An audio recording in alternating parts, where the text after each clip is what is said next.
Hello and welcome to today's news. My name is Kate Lokøy and here are the headlines. Local ice cream factory on Askøy is delivering ice cream to the whole country. There's been a dramatic accident on an oil platform out in the North Sea. And we are going to hear from our live reporter from the Crimea Peninsula, where Russia has invaded Ukraine. Marit Bjørgen has signed a contract with the clothing brand Craft and is going to participate in the next Winter Olympics. And now, over to the local ice cream factory on Askøy that is delivering ice cream to the whole country. Isbjørnis will expand now as the blue trucks that used to deliver yummies closure in Norway. I'm now standing here in front of Isbjørnis on Follesø. With me I have the general manager, Dennis Dorstep. Late January, it was clear that the blue ice cream trucks that used to deliver yummies stopped delivering us. Does this affect the company in any ways?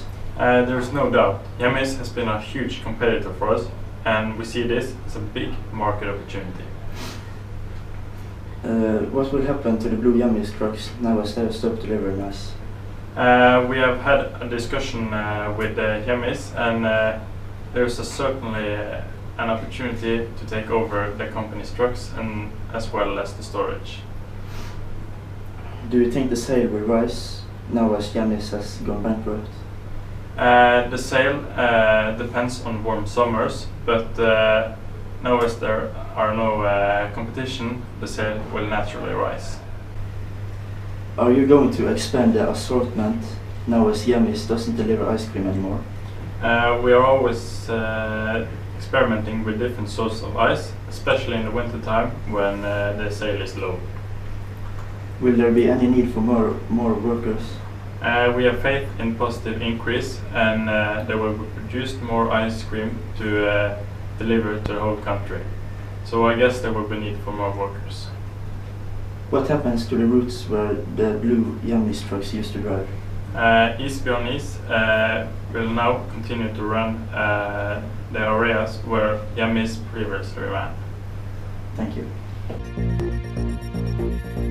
And now, over to the dramatic oil rig accident, where our reporter is talking to a doctor who saved one of the injured at the accident. Here I got hold of the medic, Kevin Dorway. Hello. Hello. You are a medic on board yesterday, is that right? Yes, that's right. I had about half an hour left on my shift when the accident happened. Can you tell me what happened from your point of view? I received a call from the pipe deck that I had to come immediately. I was at the scene 3 minutes after I received the call, and I was guided straight to the patient. The patient was standing up next to a wall with support from another worker, and he said he felt pain in his left foot.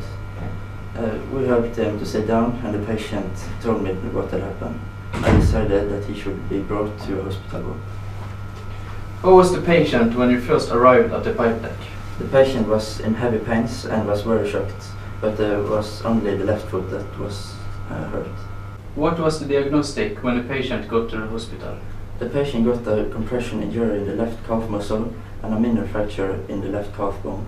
The doctors on Haukeland Hospital suspect that there are some muscle cells in the left calf muscle that are so injured that they are going to die. If they die, the doctors will have to cut off some part of the muscle, and the patient will never get the same strength as he had in the foot before. Will this accident get any consequences for the oil company and the drilling rig? No, but we will investigate the accident and write a report. We will also take steps to avoid similar accidents in future. Okay, thank you.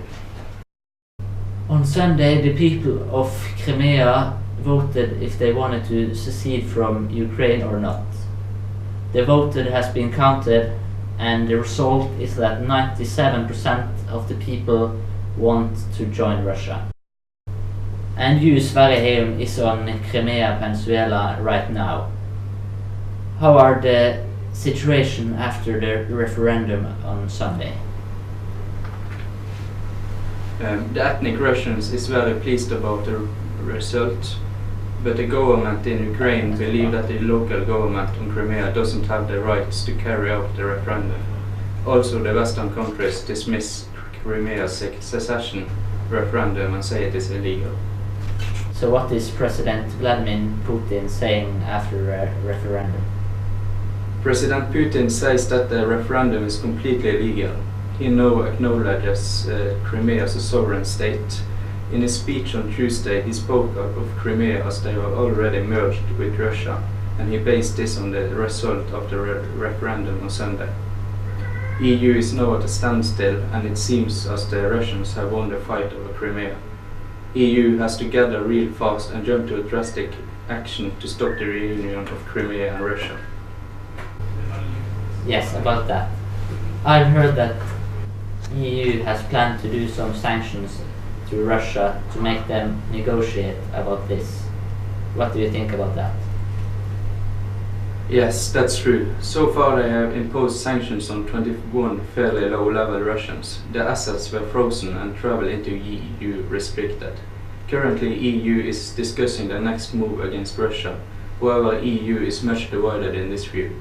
Former Soviet countries like Poland and the Baltic states favor harder pressure on the Russian economy, while countries like Bulgaria and Hungary are dependent on Russian energy, and Germany is reluctant to risk its special economic relationships with Russia.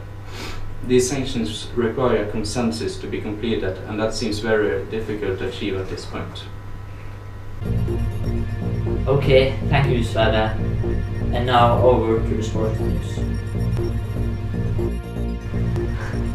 Hello and welcome to the sports news.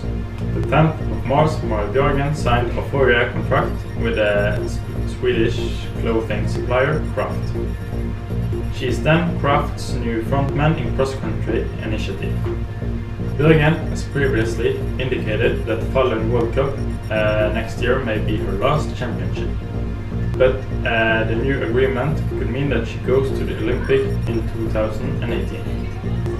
Jan Dæhlie is the new supplier for the Norwegian cross-country team from 2014 to 2015. We're so lucky that we have a specialist with us here in our studio, so wish him welcome. Hello. So, what do you think about Marit Björgen participating in the next Winter Olympics? I think that after the last Winter Olympics, she showed that she still got what it takes. And if she still got what it takes after the next few years is hard to tell. But if she do, I think she'll be alright.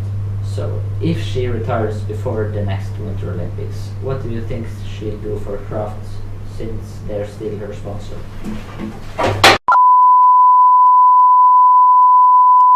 I'm sorry about the technical difficulties. Now back to the sports news. Next, we have Christian Foskisle, who will show us the tomorrow day's weather.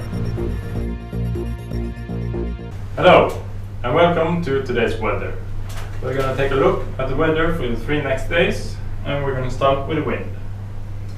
We can see that all over the country it's quiet, but it's most quiet around the area with Oslo and Kristiansand. Later that evening we can see it's getting more windy all over the country, except from Oslo and Kristiansand as well. Tomorrow we can see that it's getting more windy all over the country, but again it's most quiet around Oslo and Kristiansand. Later that evening we can see it's pretty much the same all over the country. It's windy and not so good. Next day we can see that it's windy all over the country, except from the area with Bergen and over here. Later that evening we can see that it's most quiet around Kristiansand, and it's most windy all over the country. And then we're going to take a more specific view of the weather those 3 days. And today we can see that it's pretty cloudy around Kristiansand and up to Bergen, but not rainy. And around Oslo and over here we can see that it's raining, but it will clear up to the next day. Tomorrow we will see that from Finnmark and down to Trondheim we can see that it's nice weather, but cloudy. And in Bergen and Oslo it will rain. Later that day we can see it's clearing up some of the place, but in Bergen we can see it's still raining. Tomorrow we can see that it's cloudy all over the country, but still shining sun, and in Kristiansand and Bergen we can see it's raining. Tomorrow and the next day we can see it's raining mostly all over the country, but up in Finnmark we can see it's there. Sorry, we had some technical difficulties, but thanks for watching and welcome back tomorrow.